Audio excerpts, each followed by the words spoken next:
Hello. Thanks for joining me today. Welcome to the weekend. I hope you had a great week. I hope your football pool's going, your bracket's going great. Mine's all destroyed, but it's gonna be a great weekend. It's perfect spring. So thanks for joining me. Thanks for spending a few minutes. I appreciate it.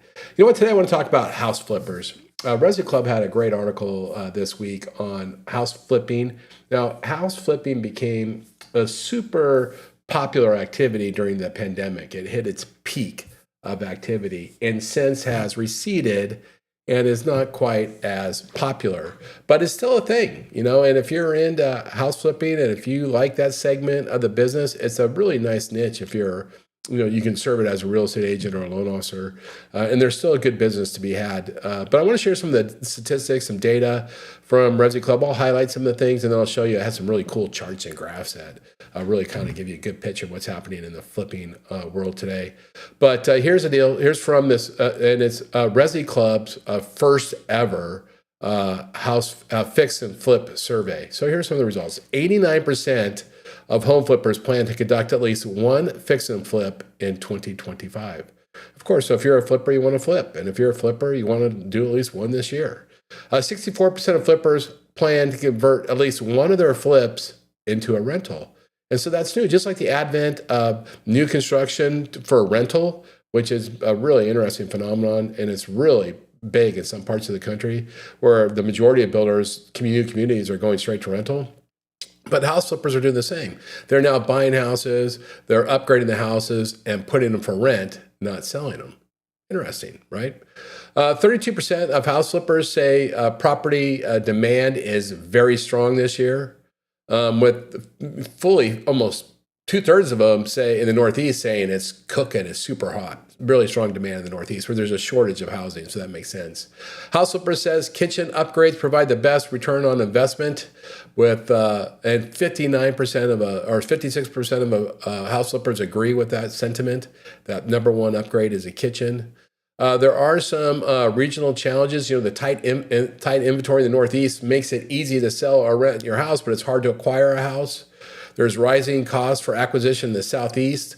And then there's fierce competition for properties in the Midwest and the Southwest, which are all causing challenges for house flippers.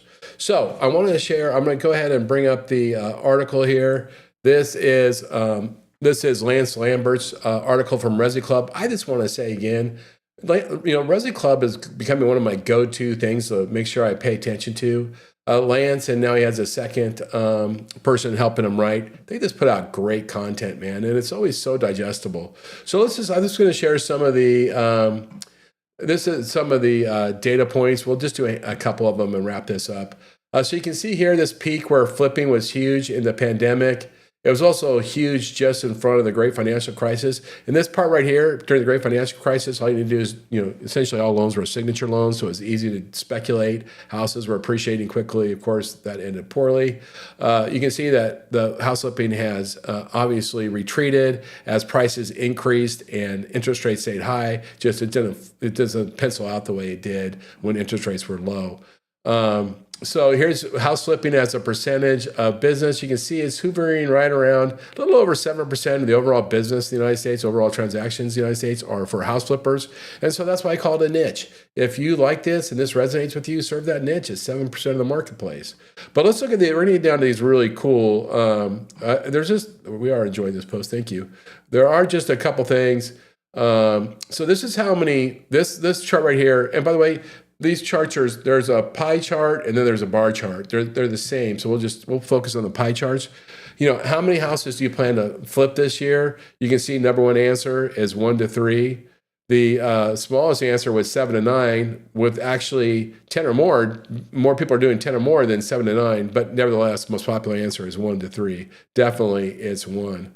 Now let's go down here. I really like this one. I'm only going to do one more after this. This one right here is what improvements provide the best ROI. You can see by far kitchen upgrades 56%, followed by just some inexpensive cosmetic things, paint, carpet, things like that, fixing up stuff, and then. So that's how it is. If you're looking at how the money goes, if you want to be a flipper, this is where you can make your investments. Now let's go to here. This is a very interesting one. This is how many are you considering flipping your house to a rental? And 54% said yes. 54%. Only 35 said no, I have no plan. And then there's variations in between. So that gives you kind of a look. I think that's enough. That gives you an idea of what's happening in the flipping world. Like I said, it's 7% of business. So if you're into it, grab onto it as a potential niche, serve those folks. I did do a LinkedIn post on this today, so check out my LinkedIn. I do 1 or 2 posts a day. I always cite the article, give bullet points on what the key points were, and then a link to the article. I will try to put a link to the article in my notes below. With that, I hope you have a great weekend. I hope your bracket holds up. I look forward to talking to you again soon. Thank you.